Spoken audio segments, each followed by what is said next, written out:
हाय बच्चों, सबको एक साथ मेरा नमस्कार। मैं रंजीत सर आज आप सभी को पुनः मैं रीजनिंग का एक नया टॉपिक लेकर के मैंने कहा भी था कि नेक्स्ट वीडियो में मिलेंगे आपसे नेक्स्ट चैप्टर या नेक्स्ट टॉपिक के साथ।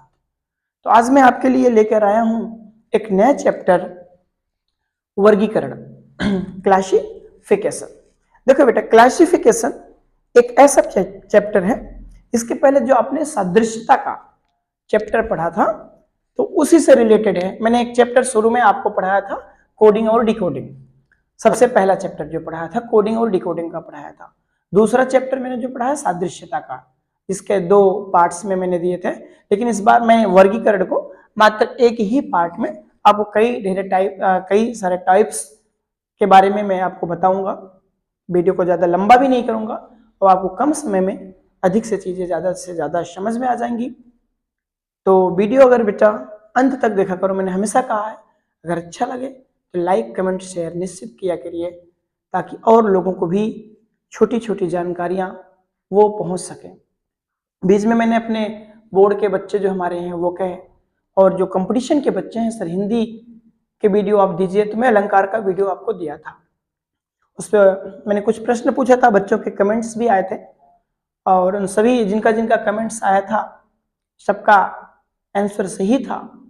मैं सबको बहुत शुभकामना देता हूं। आप इसी प्रकार से वीडियो को देखा करिए, कमेंट क्या करिए, और जो चीजें ना आए वो कमेंट बॉक्स में आप पूछा करिए, ठीक ना। तो चलिए शुरुआत करते हैं क्लासिफिकेशन से। वर्गीकरण बेटा, देखो बेटा इस चैप्टर में होगा क्या, इस चैप्टर में आपको प्रश्न दिए जाएंगे और उस प्रश्न में ये पूछा जाएगा कि 3 किसी न किसी प्रकार से एक समानता प्रदर्शित करेंगे, ठीक ना। और एक उसमें से क्या होगा, थोड़ा सा भिन्न होगा, वो कोई ना कोई कारण जरूर होगा भिन्नता का। जैसे अब माँ बाप की 2 संतान है, मान लीजिए माता पिता एक ही हैं और उनकी 2 संतान है, ठीक ना। जबकि दोनों में अगर देखा जाता है कहीं ना कहीं डिफरेंस होता है, विभिन्नता होती है। तो आज उसी पर ये चैप्टर भी मान कर चलिएगा कि 3 किसी न किसी प्रकार से समान रहेंगे, 4 ऑप्शन में एक ऑप्शन भिन्न रहेगा, उसी भिन्न को आपको चूज करना है। तो आइए देखते हैं बेटा, सादृश्यता में भी 3 टाइप्स, एक अक्षर टाइप था, एक शब्द टाइप था और एक अंकों का टाइप था। इसमें भी सबसे पहले हम शब्दों का टाइप लेकर आते हैं। इसमें कई टाइप हैं। देखिए ये प्रश्न है, टाइप फर्स्ट है जंतुओं पर आधारित प्रश्न। अब बेटा जंतुओं पर आधारित प्रश्न, तो जंतु के बारे में आपको पढ़ना होगा, इसके अंदर जाना होगा, ठीक ना। ये बहुत सारी चीजें हैं जो रीजनिंग में आपको नहीं, आपको इतिहास पढ़ना होगा, आपको साइंस पढ़ना होगा, वो सारी चीजें पढ़ेंगे तब आप जंतु के बारे में जानेंगे। जब आप साइंस को पढ़ेंगे तो आपको जंतुओं के बारे में जानकारी होगी, कितने प्रकार के जंतु होते हैं, कौन कौन से जंतु होते हैं। जैसे क्वेश्चन में जो दिया गया जंतुओं पर आधारित, गाय, भैंस, व्हेल और मेढक। अब यहाँ पर बेटा अगर एक प्रकार से साइंस के जो स्टूडेंट होंगे, जो छात्र छात्राएं जो पढ़े होंगे, वो जानते होंगे कि जब साइंस में क्या किया गया, जंतुओं का क्लासिफिकेशन किया गया, वर्गीकरण किया गया, तो उनकी समानता और असमानता के आधार पर किया गया था। कुछ को किस में रखा गया, सरीसृप वर्ग बना दिया जाता है ना। अगर RH विटेकर को देखें तो उन्होंने क्या किया था, एनिमल्स को एक ही कैटेगरी में रख दिया था, एक कैटेगरी में ना, प्लांट्स को अलग कैटेगरी में, प्रोटोजोअन्स को अलग कैटेगरी में, इस प्रकार से उन्होंने बताया था। फिर जब आगे चल करके जंतुओं का वर्गीकरण होता है, उसमें बेटा छोटे जीवों से बड़े जीव तक का सबका क्लासिफिकेशन होता है। कुछ आपके मोलस्का संघ प्राणी, प्लेटीहेल्मिन्थीस संघ प्राणी, एस्केहेल्मिन्थीस, कॉर्डेट्स, नॉन कॉर्डेट्स, एनिलिड्स ना, ये सब क्या है और भी हैं क्लासिफाइड्स। तो उनको सबका अलग अलग जो है ग्रुप में रखा गया है, ठीक ना। यहाँ पर हम देखते हैं, कह रहे गाय, भैंस, व्हेल और मेढक, इन तीनों में एक भिन्न है और 3 किसी न किसी प्रकार से समान है बेटा। अगर हम आप देखें, ये गाय और जो भैंस है, ये तो क्या है, इनको आप पालते हैं, ठीक ना, ये पालतू कह सकते हैं। अब मेढक तो कोई पालतू है नहीं, और व्हेल ये एक प्रकार की मछली है। अब देखिए ये मेढक हो गया, ये मछली हो गई, ये गाय भैंस, इनमें दोनों में थोड़ा सा समानता चलिए आप पा जाते हैं, ठीक ना। ये हमें आपको पीने के लिए इनसे क्या मिलता है, दूध प्राप्त होता है, ठीक ना। लेकिन मछली से अब मछली से तो कोई दूध प्राप्त होता नहीं है, ठीक ना, मेढक है, ठीक है। अब क्या है, देखिए अलग चीज है, ठीक है।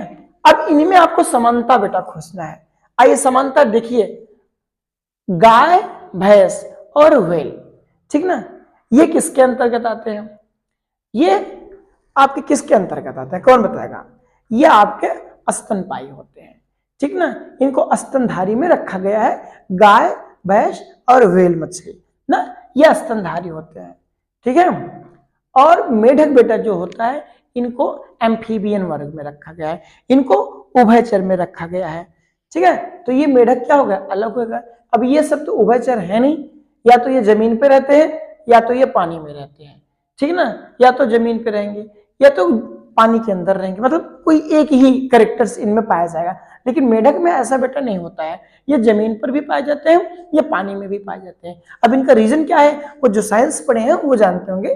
मेढक में दो चीजें पाई जाती हैं, एक तो इनमें जैसे हमारे आप में क्या पाया जाता है, लंग्स पाया जाता है सांस लेने के लिए, वैसे मछलियों में क्या पाया जाता है बेटा, उनमें और मेढक में उनमें क्या पाया जाता है, उनमें गिल्स पाए जाते हैं। जो मछली या मेढक हैं वो जल में रह करके सांस लेते हैं, तो गिल्स क्या करता है, डिजॉल्व ऑक्सीजन को एब्जॉर्ब करता है, जबकि हमारा आपका जो लंग्स है बेटा वो क्या करता है, गैसियस स्टेट ऑक्सीजन को लेता है। तो इसमें गाय, भैंस और व्हेल ये तीनों कैसे हैं, ये स्तनधारी में आते हैं, स्तनपायी इनको कहा जाता है। जबकि मेढक जो होता है ये स्तनपायी में नहीं आता है, ये स्तनधारी में नहीं आता है, इसको एम्फीबियन उभयचर में रखा गया है।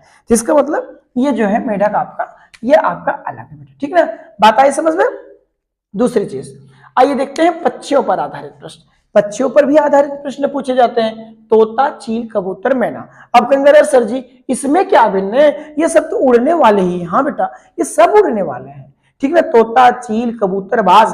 लेकिन कह रहा है कि इनमें से प्रश्न पूछेगा, वहां प्रश्न में आपको नहीं देगा कि पक्षियों पर आधारित प्रश्न, ये नहीं देगा बेटा, वहां पर देगा यहाँ पर आपको 4 विकल्प दिए जा रहे हैं, जिसमें से 3 विकल्प किसी न किसी प्रकार से समान है, एक विकल्प तीनों में से अलग है, जो अलग है उसको आपको बताना है। तो अब इसमें बताइए तोता, चील, कबूतर और मैना, ये बेटा इसमें तीनों में से भिन्न कौन है? तो आइए देखते हैं। जो तोता होता है बेटा और कबूतर और मैना, पक्षी में भी मांसाहारी और शाकाहारी होते हैं।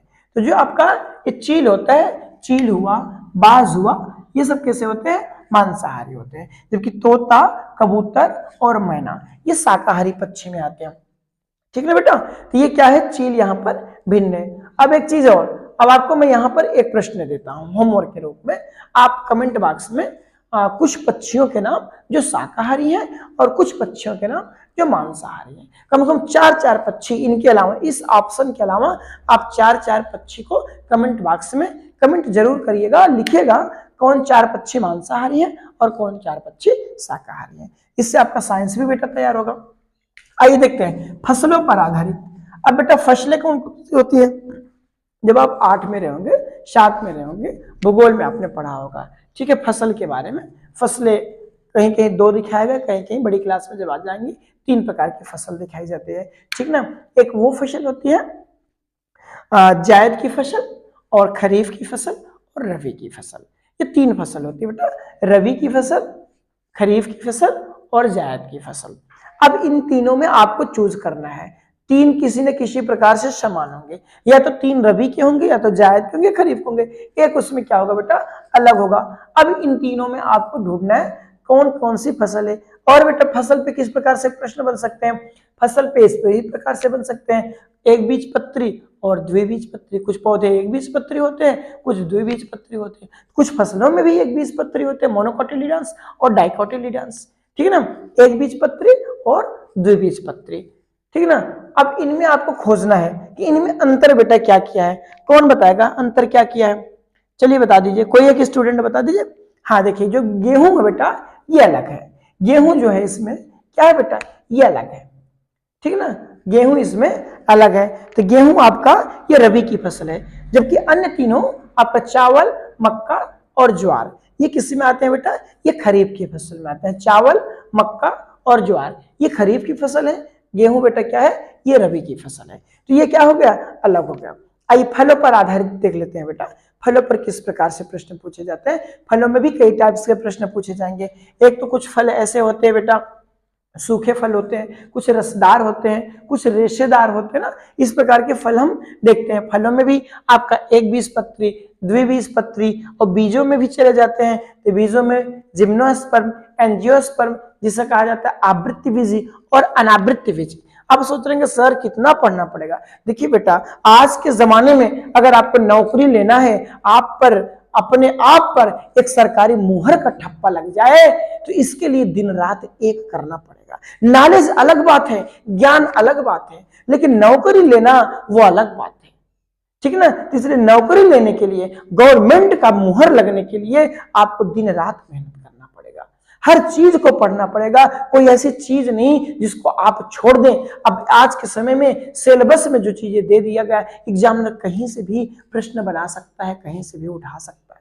तो आपको हर बिंदुओं पर ध्यान देना है। आइए आगे चलते हैं। फलों पर आधारित, देखिए बेटा यहाँ पर क्या है, ये अनार अलग है, ठीक ना। अनार क्या है बेटा, अलग है। कैसे अलग है, काजू और बादाम अखरोट जो होते हैं ये सूखे फल में आते हैं, ठीक ना। ये सूखे हुए फलों में इनकी गिनती होती है, जबकि अनार को जो है रसदार फलों में गिनती होती है ना। इससे हम जूस प्राप्त करते हैं, रस प्राप्त करते हैं, ठीक है ना। काजू और बादाम अखरोट ये तीनों क्या होते हैं बेटा, ये सूखे में गिनती होती है। तो इस प्रकार से अनार क्या हो गया, तीनों से भिन्न हो गया। आइए माह पर आधारित प्रश्न देखते हैं बेटा, ठीक ना। माह पर आधारित प्रश्न, माह माने होता है महीना। अब सोचिए महीने में क्या डिफरेंस होता है, महीने में क्या अंतर होता है। तो महीनों में भी बेटा अंतर होता है। जनवरी, मार्च, अप्रैल, जुलाई, यहाँ पर 4 महीने आपको दिए गए। इसमें 3 महीने किसी न किसी प्रकार से भिन्न है।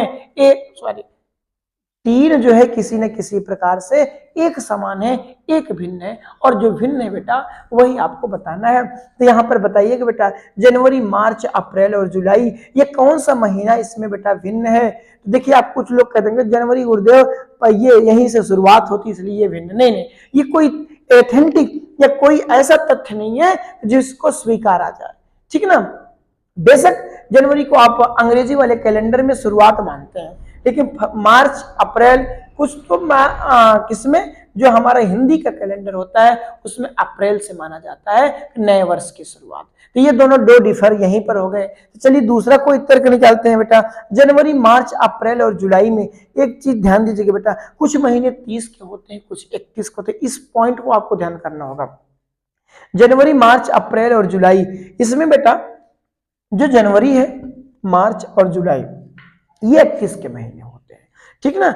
बाकी जो बस ये बचा आपका अप्रैल, अप्रैल 30 का महीना होता है। अब ये भी दिक्कत है कि ये सर कैसे याद हो कौन 30 का महीना है कौन 31 का महीना। तो इसमें बेटा एक ट्रिक मैं आपको बता रहा हूँ, ये आप अपने ऐसे मुट्ठी को कर लेंगे और इस पे देखेंगे, इस पर ये काउंट करेंगे, ये एक ऊपर एक नीचे, जो जिस पर ऊपर आए वो 31 का महीना और जिस पे नीचे जाए वो 30 का महीना। जनवरी, फरवरी, फरवरी एक अपवाद है जो 30 का नहीं, जबकि कितने की होती है 28 और 29 की होती है।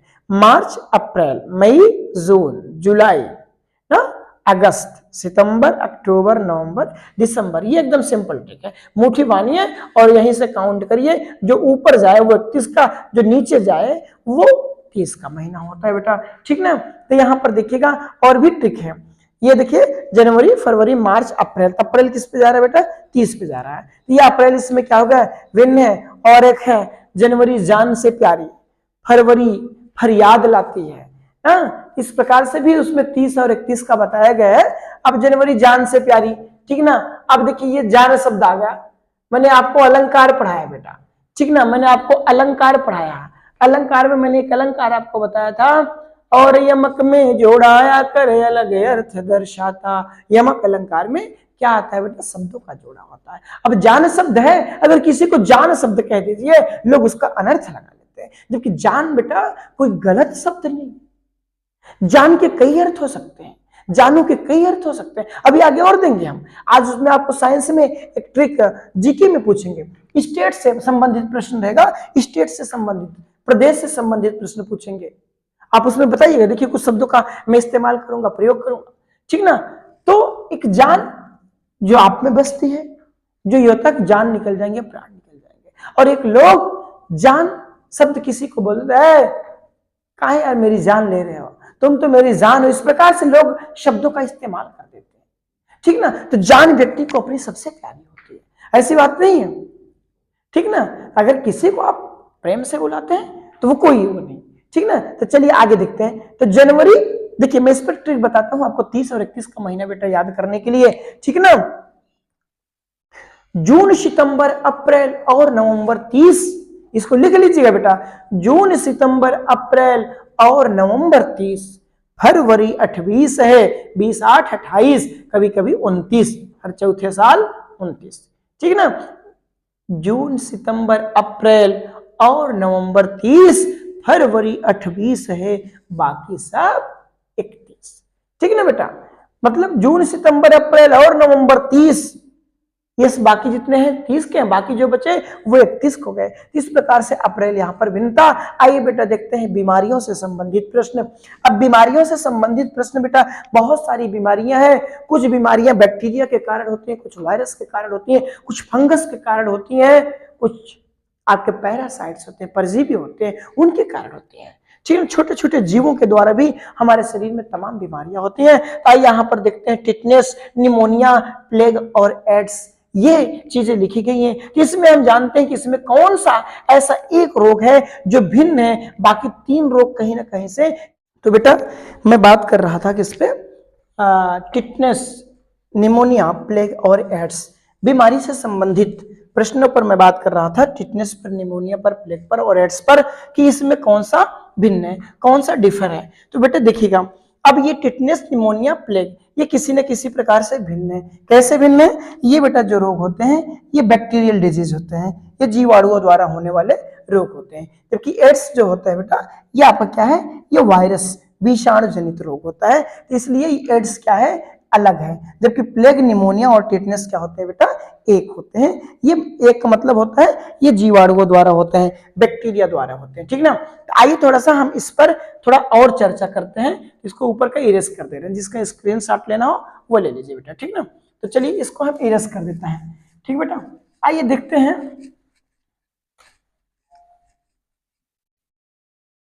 बीमारियों से संबंधित रोग। तो यहाँ पर 2 रोग लगभग मैंने आपको दिखाए, 2 प्रकार से, एक बैक्टीरियल डिजीज और एक वायरल डिजीज, वायरस द्वारा होने वाले रोग और बैक्टीरिया। तो बैक्टीरिया के बेटा देखिए, जीवाणुओं द्वारा जो रोग होते हैं वो मैंने आपके लिए एक ट्रिक बनाई है, ठीक ना। एक ट्रिक बनाई है बेटा, पंडित का टीका न्यू है, ठीक ना। ये ट्रिक है बेटा, जो जीवाणुओं द्वारा होने वाले रोग है। देखिए पास से बेटा होता है प्लेग रोग, ठीक ना, और ये यहाँ पर डा थोड़ा सा साइलेंट है, और डा से होता है डिप्थीरिया, ठीक ना, डिप्थीरिया होता है। और का से बेटा होता है काली खांसी, काली खांसी होता है बेटा, ठीक ना। और टा से होता है टिटनेस। अब देखिए थोड़ा सा क्या होता है, जब ट्रिक बनाई जाती है तो एक आध 2 अक्षर इधर उधर हो जाते हैं। ट्रिक भी आपकी इंटरेस्टेड होनी चाहिए, आपको पढ़ने पर भी याद होना चाहिए, इसलिए ट्रिक इस प्रकार से बनाई जाती है। पंडित का टीका क्या है, न्यू है। न्यू से बेटा क्या होता है, निमोनिया रोग होता है, निमोनिया, ठीक ना। ये रोग जो होता है निमोनिया, ये अधिकतर जो है बच्चों में पाया जाता है ना, या जानवरों में भी कभी कभी आपने डॉक्टर को कहते होगा, देखा होगा कि निमोनिया रोग हो गया है बेटा, ठीक ना। तो ये निमोनिया रोग, और टी से टिटनेस, ठीक है। टीका का यहाँ पर क्या है बेटा, ये दोनों साइलेंट, एक साथ इसकी बात की गई है, ठीक है ना। और यहाँ पर देखो ता से नहीं बता ना, ता से बेटा होता है तपेदिक। तपेदिक मतलब होता है टीबी, जिसे आप जानते होंगे ना, ये तपेदिक रोग कहा जाता है, ठीक है। और हा से बेटा क्या होता है, हैजा, ठीक ना। मैंने रीजनिंग में आपको इसलिए इसको बता दिया, इसकी आवश्यकता आपको पड़ेगी इस चैप्टर में। तो पंडित का टीका न्यू है बेटा, ये कौन से रोग है, ये सब बैक्टीरिया द्वारा होने वाले रोग है। फटाफट कलम ले लीजिए और रफ ले लीजिए, इसको लिख लीजिए आप, ठीक ना। पास से प्लेग रोग, ये अक्सर किसमें होता है, जो कृंतक वाले होते हैं बेटा। कृंतक कौन होते हैं, जिसके दांत, आपने मानव में दांत पड़े होंगे, 4 प्रकार के दांत होते हैं, रदनक, कृंतक, चौड़क, अग्र चौड़क ना। तो ये कृंतक माने होते हैं जिनमें थोड़ा सा त्रिकोणीय होते हैं, जैसे कुतरने वाले चूहा वगैरह वगैरह, इनमें जो है प्लेग वगैरह पाया जाता है। तो ये जब इंसानों को क्या करते हैं, मानव को भी काट लेते हैं, डस लेते हैं, तो उनमें भी वो रोग ट्रांसफर हो जाते हैं, ठीक ना। तो ये प्लेग रोग होता है पास है। डिप्थीरिया बेटा ये आपके श्वास मार्ग से संबंधित होता है, खांसी वगैरह से संबंधित। और तपेदिक ये आप जान रहे हैं टीबी से संबंधित। टिटनेस जो लोहे वगैरह से किसी से लग जाता है तो वो मिट्टी में पड़ा रहता है तो उसमें बैक्टीरिया, टिटेनी बैक्टीरिया चले जाते हैं और वो बैक्टीरिया आपके ब्लड में इंजेक्ट हो जाता है तो वो टिटनेस रोग हो जाता है। निमोनिया सर्दी जुकाम से रिलेटेड है, बच्चों में जिसे पलई कहा जाता है, सांसें उनकी ढकर ढकर करने लगती है, आप देखते होंगे ना। और हैजा ये दस्त से रिलेटेड है, ये हैजा एक महामारी के रूप में बेटा आई थी। किसके रूप में? एक महामारी के रूप में, बहुत तीव्र गति से फैला था, अब उसका टीका बन गया। तो ये चलिए बता दिए जीवाणु द्वारा। अभी हम आपको विषाणुओं द्वारा होने वाले भी रोग बता देते हैं, तो इसको आप स्क्रीनशॉट ले लीजिए, लिख लीजिए, ठीक ना। हम इरेज करते हैं। तो आइए बेटा देखते हैं वायरस द्वारा होने वाला रोग। वायरस माने होता है विषाणु, ठीक ना, विषाणु द्वारा होने वाला रोग। अब बेटा देखो ये बहुत ही डेंजरस जीव है, एक प्रकार से हम कह सकते हैं। इतना माइन्यूट है तो दिख भी नहीं करता है, और जब दिखता नहीं है फिर भी सोचिए अभी क्या किया। 2 साल पहले आप जाइए, थोड़ा सा लॉकडाउन की स्थिति याद करिए, कोरोना काल, ये किससे से होता है? इसी बेटा कोरोना से हुआ था। ये मैं जो ट्रिक बनाया हूं उस ट्रिक में आपको देता हूं, ये कोरोना आएगा कि नहीं आएगा। चलिए लिखते हैं DM, कुछ अंग्रेजी के कुछ हिंदी के, DM का खास चैप्टर, CHAPTER चैप्टर, ठीक ना, DM का खास चैप्टर छोटा से, ठीक है बेटा। आइए देखते हैं। डा से आपका होता है डेंगू, ठीक है ना, डेंगू। M से होता है मेनिंजाइटिस, ये रीढ़ से संबंधित रोग है। का से बेटा यहां पर का साइलेंट है, ठीक है ना। खास से खसरा रोग जो होता है, ठीक ना, खास खुजली, ये भी किससे होते हैं? आपके विषाणु से होते हैं, वायरल डिजीज होते हैं, विषाणुओं से होने वाले रोग, ठीक ना। आइए चैप्टर के बारे में जानते हैं। CHAPTER, ठीक है ना। सी से बेटा क्या होता है? सी से कौन सा रोग होता है, कौन बताएगा? चलिए अभी मैं। एच से हर्पीज, हर्पीज बेटा जो आपको क्या कहते हैं, बताइए, हर्पीज रोग, ठीक है। और सी से आपका होता है चेचक, चेचक रोग। ए से बेटा आपका एड्स, ये मैंने दिया भी है एड्स, अगर ये आपको याद रहेगा DM का खास चैप्टर छोटा सी, इसमें एड्स आपको सम्मिलित हो जाएगा। और पी से बेटा पोलियो ना, पोलियो की खुराक 2 बूंद जिंदगी की। पोलियो का शिकार जो बच्चा हो जाता है, पैर वगैरह बड़े पतले हो जाते हैं, ठीक ना। आइए ई से देखते हैं। ई से बेटा इन्फ्लुएंजा, इन्फ्लुएंजा, थोड़ा जल्दी लिख रहे हैं इसलिए थोड़ा सा तिरछा हो जा रहा है, इसको आप अच्छे से लिख लीजिएगा, ठीक ना। इन्फ्लुएंजा। आर से बेटा क्या होता है? रेबीज, रेबीज रोग जिसे हाइड्रोफोबिया भी कहा जाता है, कुत्ते बंदर ये सब काट लेने से क्या हो जाता है? रेबीज होता है। छोटा सी एक गांव में कहा जाता है छोटी माता ना, बड़ी माता, ठीक है, छोटी माता। और सी से बेटा यही आपका कोरोना, ठीक है ना, सी से उसको लिखा जाता है कोविड, ठीक है, कोरोना। तो ये विषाणुओं से होने वाले बेटा क्या है? रोग हैं। इसको खुद से हम लोगों ने क्या क्या ट्रिक बनाया है, और ये कम से कम बेटा याद रहेंगे तो कम से कम रीजनिंग के जो पूछे जाएंगे, साइंस में हो सकता है थोड़ा सा अंदर से पूछे, लेकिन अगर इसमें पूछेगा तो आप आसानी से कर लेंगे। इसको भी आप लिख लीजिए, इसको हम इरेज कर देते हैं, ठीक ना। चलिए ऐसे छोटे छोटे ट्रिक हम आपको सब में देते रहेंगे, ठीक ना। इसमें बेटा क्या है, बाकी ये टिटनेस, निमोनिया, प्लेग, बैक्टीरियल द्वारा होने वाले रोग है, जीवाणु, ये एक समान है। ये एड्स बेटा जो है ये क्या है? ये थोड़ा सा अलग है, ये थोड़ा सा डिफरेंस है, ठीक ना। आइए इसी में शब्दों में ही एक और है, 2 टाइप है, एक और लिख दे रहे हैं, वाद्य यंत्र संबंधित है, ठीक ना। वाद्य यंत्र बेटा बताइएगा, ठीक है, बांसुरी, वायलिन, गिटार और हारमोनियम जो हम बजाते हैं, ठीक ना। इसमें कह रहा है इसमें कौन सा एक आप अलग है और वही अलग वाला आपको बताना है। तो चलिए बताइए, वाद्य यंत्र में जो है वायलिन है, गिटार है आपका ना, हारमोनियम है, और जो है क्या है? बांसुरी है, ठीक बेटा। ये वाद्य यंत्र से जो संबंधित है बांसुरी, वायलिन, गिटार और हारमोनियम। हारमोनियम को किससे बजाते हैं बेटा? हाथ से। गिटार को किससे बजाते हैं? हाथ से बजाते हैं ना। या वायलिन, ये सब हाथ से बजाए जाने वाले वाद्य यंत्र है। क्योंकि बांसुरी क्या हाथ से बजेगी? नहीं, ये माउथ से, मुख का प्रयोग करते हैं, तो ये अलग हो जाती है। बांसुरी किससे? वायलिन, गिटार, हारमोनियम से बेटा क्या है? अलग है। तो वायलिन, गिटार और हारमोनियम एक है, बांसुरी आपका अलग है। इसमें बेटा क्या होगा? ये अलग होगा। एक और बेटा इसमें है कि राज्यवार पूछ लेता है, राज्य से संबंधित, ठीक है, राज्य से संबंधित या देश से संबंधित पूछ लेगा, कुछ भी पूछ लेगा, लेकिन चीजों का आपको जानना पड़ेगा। अब राज्य की बात आई तो आप यही जानते होंगे ना, एक राज्य ही है और एक जो है केंद्र शासित, जिसे प्रदेश और ना राज्य या केंद्र शासित प्रदेश, ठीक है ना, केंद्र शासित प्रदेश। यही आप जानते हैं। 6-7 पहले थे केंद्र शासित प्रदेश, 28 जो है 30 राज्य थे। घटती संख्या बढ़ती रहती ना। फिर क्या किया, कुछ उसमें केंद्र शासित प्रदेश को खत्म करके राज्य का दर्जा मिल गया और कुछ राज्य वालों को खत्म करके केंद्र शासित मिल गया। अब इस समय कुल कितने? 28 ना, कितने? 29। चलिए 2-2 लोग बता रहे हैं, तो ये भी आपको होमवर्क दे देते हैं। राज्य कुल किस राज्यों की कुल संख्या बताइए और केंद्र शासित प्रदेशों की कुल संख्या बताइए। भारत में कुल कितने केंद्र शासित प्रदेश है और कितने राज्य हैं बेटा, ठीक ना।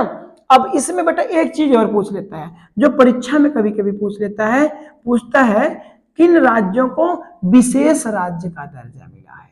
किन राज्यों को विशेष राज्य का दर्जा मिला है बेटा, ठीक ना। विशेष राज्य का दर्जा किन राज्यों को मिला है? अभी तक हम आप जान रहे थे राज्य और केंद्र शासित प्रदेश, ठीक है ना।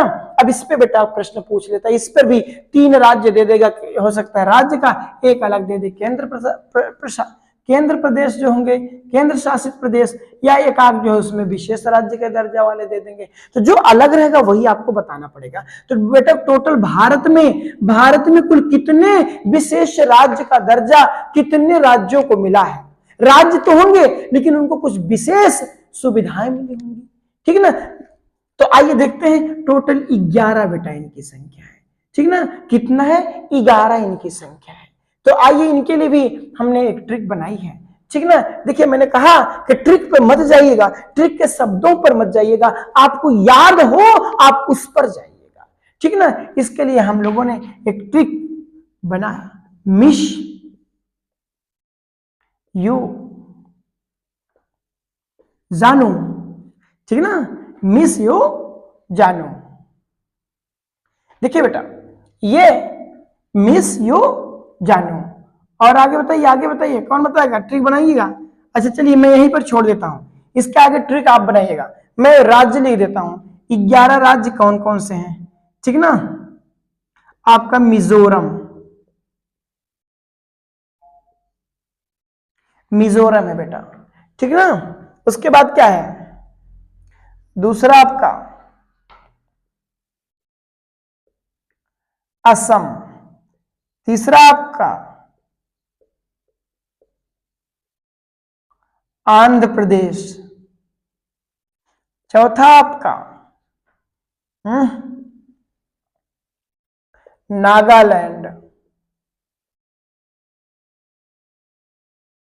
पांचवा आपका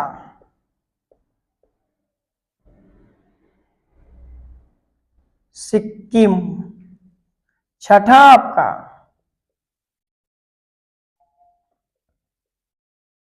त्रिपुरा, ठीक ना। ये ऐसे मैंने 6 आपको बता दिए, 6 आपको बता दिए, 5 मैंने आपको नहीं बताए हैं, ठीक ना। अब 5 मैं आपके लिए छोड़ता हूं कि 5 आप और खोज करके, मैंने बता दिया कि टोटल कितने हैं, 11 राज्य हैं, ठीक है ना। 11 राज्य में मैंने 6 राज्य आपको बता दिए जिनको विशेष राज्य का दर्जा मिला है, और 5 राज्य हम आपके ऊपर छोड़ देते हैं। आप कमेंट बॉक्स में बताइएगा कि सर 5 ये राज्य हैं, इनको मिलाकर के 11 राज्य कुल हो गए जिनको विशेष राज्य का दर्जा बना है। मैंने ये बता दिया, मिस यू जानू, ठीक है, मिस यू जानू।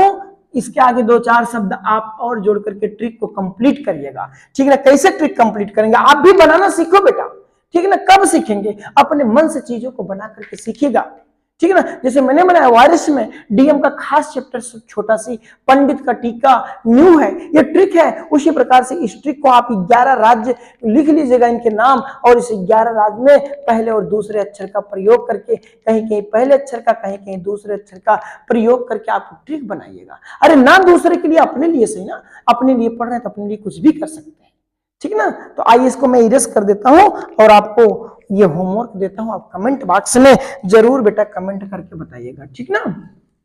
चलिए आगे देखिए, अब चलते हैं वर्णमाला में। ये दूसरा टाइप बेटा हो जाता है वर्णमाला में अक्षरों की स्थिति के आधार पर। अब बेटा यहाँ पर आपको देखना होगा कि इनमें डिफरेंस क्या है, ठीक है। इनके सबसे पहले आपको कोडिंग करना है, और कोडिंग में देखना है इनके अंतर क्या कर रहा है। जो 3 एकदम बिल्कुल समान होंगे बेटा, एक भिन्न होगा, वही आपको देखना है। आइए अंतर देखते हैं। 1, 5, 7, 3, 8, 12, 14, 10, 15, 19, 22, 15, 22, 26, 2, और यक्स का बेटा कितना कोड होता है 24, ठीक ना। अब ये अंतर देखिएगा, यहां पर क्या किया है 4 जोड़ रहा है, फिर क्या किया है 2 जोड़ रहा है, फिर क्या कर रहा है बेटा इसमें 4 घटा रहा है। 4 जुड़ रहा है, 2 जुड़ रहा है और 4 घट रहा है। तो एक बार 4 जुड़ेगा, फिर 2 जुड़ेगा, फिर 4 घटेगा, ये क्रम इनमें चल रहा है। इसमें देखिए 8 4 12, 12 2 14, 14 में 4 गए 10, इसका मतलब ये क्रम यहां भी है। इसमें देख लीजिए 15 4 19, 19 2 21, 21 में से 4 गए कितना आएगा 17 आना चाहिए ना, यहाँ पर 17 आना चाहिए और यहाँ पर 2 जोड़ना चाहिए, 19 2 21, जबकि यहाँ पर जुड़ा कितना बेटा यहाँ पर 3 जुड़ गया। इसमें देखिए 22 4 26, 26 में 2 जोड़ेंगे तो कितना पहुंच जाएंगे, आगे मैंने बताया था 2 पर पहुंच जाएंगे बी पर, ठीक ना। और बी में फिर जोड़े बेटा कितना माइनस किए, 4 माइनस किए तो 24 आ जाएंगे। तो मतलब ये और ये आपका क्या है बिल्कुल समान मिल रहा है। ये सी वाला ऑप्शन बेटा जो है ये क्या है तीनों से भिन्न है, थोड़ा सा उसमें अंतर कर दे रहा, ठीक है ना। आइए अक्षरों में देखते हैं, छोटे बड़े अक्षरों पर भी आपको ध्यान देना है। यहाँ पर लिखा PQS A small TB MNZ DFE। अब बेटा इनमें आपको देखना क्या है, देखिए यहाँ पर क्या किया बेटा PQS एक स्मॉल अक्षर दिया है, capital A small T capital B, यहाँ पर भी एक स्मॉल अक्षर दिया है, capital D small F capital F, यहाँ पर भी एक स्मॉल अक्षर दिया है, जबकि स्मॉल N कैपिटल Z, यह सब में एक एक स्मॉल अक्षर दे रहा है, यहाँ पर 2 स्मॉल अक्षर दिया बेटा। इसका मतलब ये क्या होगा ये अलग होगा आपका, ठीक ना। आइए नेक्स्ट टॉपिक पर देखते हैं, स्वर तथा व्यंजन पर आधारित। इसी इंग्लिश में बेटा कभी कभी कॉन्सोनेंट दे देगा, कभी कभी वॉवेल दे देता है, ठीक ना। इसमें देखिएगा DEB RTP HIF NOL। अब बेटा देखिएगा यहाँ पर क्या है एक वावेल है, यहाँ पर एक वावेल है, यहाँ पर एक वावेल है, सब में वावेल है, लेकिन ऑप्शन नंबर बी में RTP में कोई वावेल नहीं है। इसका मतलब ये बेटा क्या होगा ये अलग हो गया, ये भिन्न हो गया, ठीक है ना। आइए अलग देखते हैं अंकों के वर्ग के आधार पर, ठीक है बेटा। ये देखिए 484, 442, 361, 289 बेटा ये किसी न किसी प्रकार क्या है समान है, चारों में क्या है 3 में समानता है, 1 में बेटा क्या है असमानता है। जो असमानता है बेटा वही आपको खोजना है, ठीक ना। देखिए 484 जो है ये किसका वर्ग है 22 का वर्ग है, ये किसका वर्ग है बेटा ये 22 का वर्ग है, ठीक ना। और 361 बेटा जो है ये आपका 19 का वर्ग है, ठीक ना।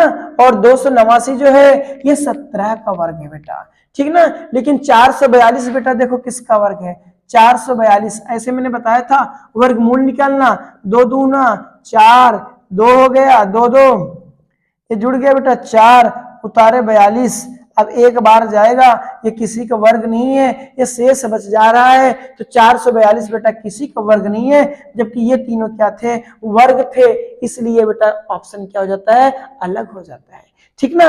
आइए आगे देखते हैं भाज्य अभाज्य सम और विषम संख्याओं पर आधारित प्रश्न बेटा, सम विषम और अभाज्य संख्याओं पर आधारित प्रश्न। यहां पर देखिए बेटा अब आपको जानना पड़ेगा कि भाज्य संख्या किसे कहते हैं, अभाज्य संख्या किसे कहते हैं, सम संख्या किसे कहते हैं ना, ये सभी संख्याओं को आपको जानना पड़ेगा। जब आप मैथ का प्रिपरेशन करेंगे, मैथ पढ़ेंगे, तो उसमें फर्स्ट चैप्टर आपको मिलेगा संख्या पद्धति। उस संख्या पद्धति में ये सारे कंफ्यूजन आपके दूर हो जाएंगे। तो चलिए आगे देखिए बेटा, इसमें कह रहा है कि कौन सा एक अंक अब क्या है, अलग है। जो अलग है, तीन किसी न किसी प्रकार से समान है, जो अलग है बेटा वही आपको बताना है। तो देखिए यहाँ पर क्या है, 2 है, यहाँ 3 है, यहाँ 9 है, यहाँ 7 है।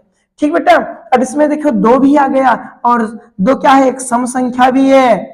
ठीक है ना, जो 2 से कट जाए वो सम संख्या है, जो 2 से ना कटे वो विषम संख्याएं होती है बेटा।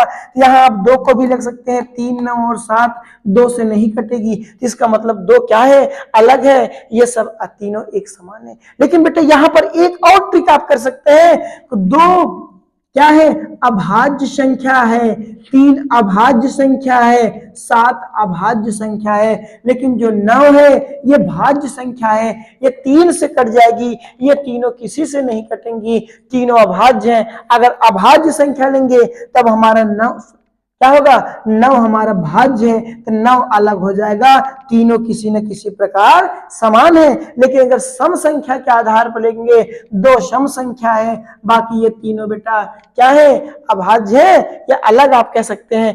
9 आपका अभाज्य नहीं है, 9 भाज्य है, 9 को विषम कह सकते हैं। सम संख्या के आधार पर 9 विषम संख्या है, लेकिन अगर अभाज्यता के आधार पर देखेंगे, अभाज्य और भाज्य, तो 9 हमारा भाज्य है, ये तीनों अभाज्य है। ठीक ना। तो इस प्रकार से यह था आपका वर्गीकरण, क्लासिफिकेशन आज के वीडियो में बेटा। बस इतने टाइप्स, अब अपने मन से टाइप बनाइएगा, जहां कंफ्यूजन होगी वहां जरूर पूछेगा। और वीडियो अगर अच्छा लगा हो बेटा तो बिल्कुल लाइक करिए, कमेंट करिए और वीडियो को ज्यादा से ज्यादा शेयर करिए। चैनल को सब्सक्राइब करिए, बेल आइकन के बटन दबाइए ताकि हर नोटिफिकेशन आप तक पहुंच सके। आज के वीडियो में बेटा इतना ही। नेक्स्ट वीडियो में मिलेंगे आपसे, नेक्स्ट वीडियो के में नेक्स्ट चैप्टर के साथ। जय हिंद।